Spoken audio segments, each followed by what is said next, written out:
Hello, everybody. I will be talking about basic ways on becoming a cigar aficionado. A survey by the U.S. Substance Abuse and Mental Health Administration reported that 13.4 million people smoke cigars a year, which is not bad compared to 42 million people who smoke cigarettes a year. In this speech, I will be explaining basic rules to becoming more knowledgeable with cigar making, the sizes, the types, the storage, and where to buy them.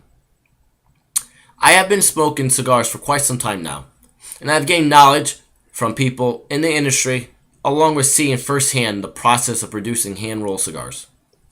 Anyone can call themselves a connoisseur of something, but those who put the time in to really learn and appreciate everything there is to know are the true aficionados.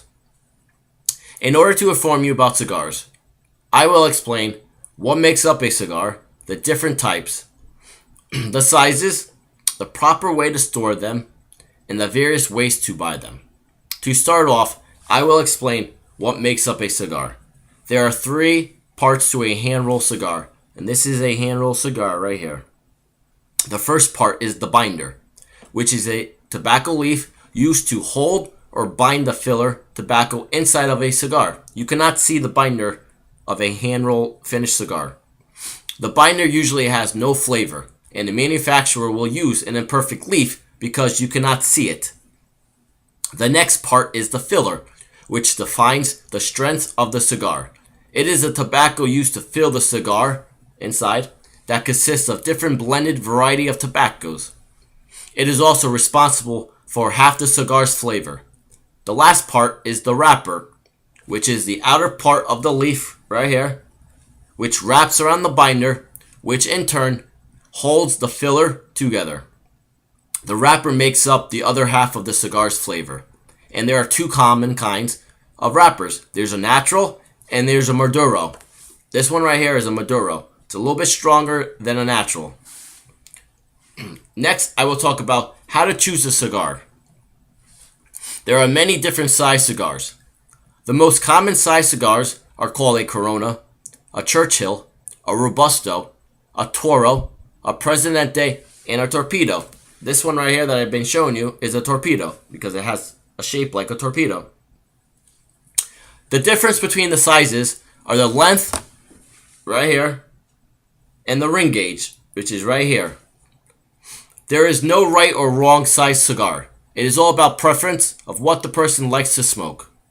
I found on aboutcigar.com the measurements of these sizes. A Corona length is 5.5 to 6 inches, and the ring gauge is 42 to 45.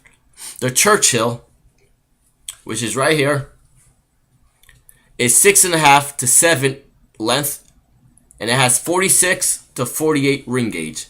A Robusto is a small one, which is right here, compare to a Churchill. The Robusto right here is 4.5 inches to 5 inches length, and is 48 to 50 inch ring gauge. The Toro is 6 to 6.5 inches length and 48 to 50 inch ring gauge.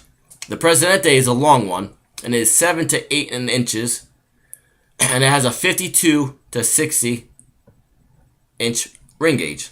The Torpedo now, which is the one I've been showing you, that is 5.5 inches to 6.5 inches length, and it has a 46 to a 52 inch ring gauge. There are two types of cigars now. You can either buy a machine-made one or a handmade one. Machine-made cigars are the ones that you go and find at your convenience stores or your gas stations. They normally come in a pack of 5, or you can buy singles, and they're very cheap. I don't know, between $5 to maybe $10 to $11.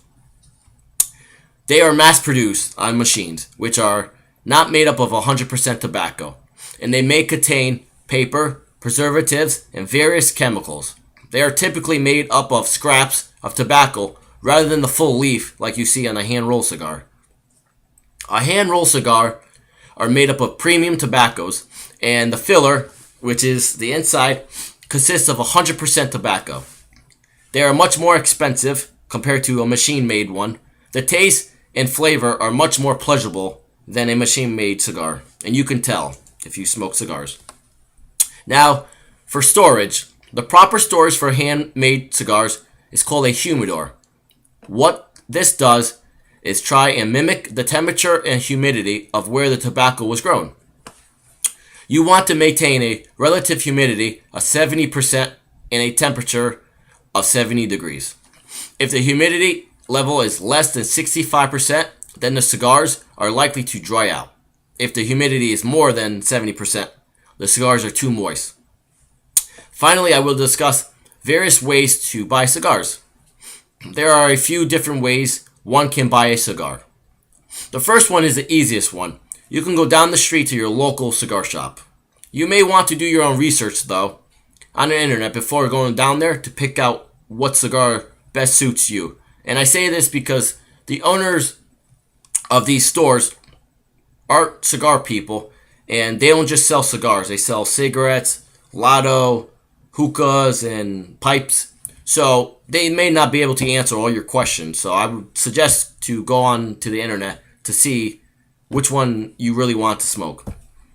Most cigar shops carry the same common cigars as well.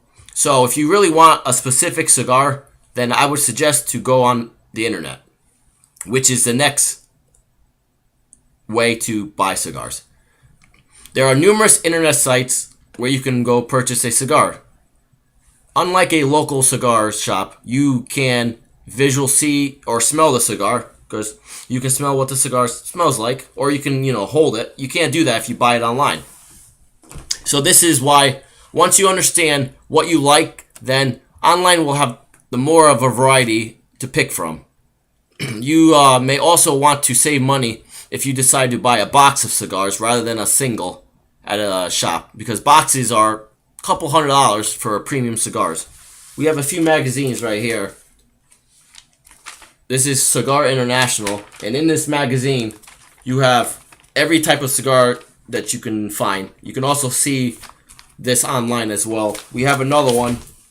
It's called Famous Smoke Shop. Same thing, all cigars inside. You can see right here, full pages. The last way now to purchase a cigar is a unique one, and it's called a cigar auction. All these distributors, companies, they have their own auction sites, and they usually auction them off at a discount price due to having too much inventory. These auction sites auction brand new cigars at a great price if you know what the price for the cigar truly is. Just like a regular auction, you are bidding against lots of people all over the world. And these auctions usually last a few days, and people sometimes overpay because of the lack of research they have done. This is probably the best way to buy cigars for those who know what they want, but the variety of the brands and types vary.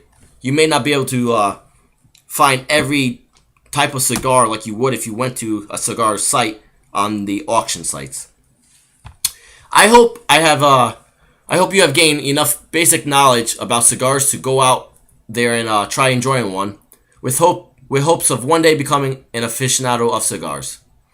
Now that you know some of the basics of what a cigar is, how to determine which one suits you the best, and the proper upkeep associated with them, along with where to buy them, you should be all set to go relax and smoke a cigar.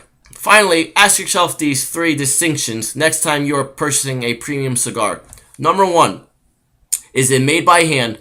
Number 2, does it consist of long filler tobaccos? And number 3, does it retail for $4 to $20 plus? And if you do this, you will find the perfect cigar for you to go and smoke and enjoy for the day.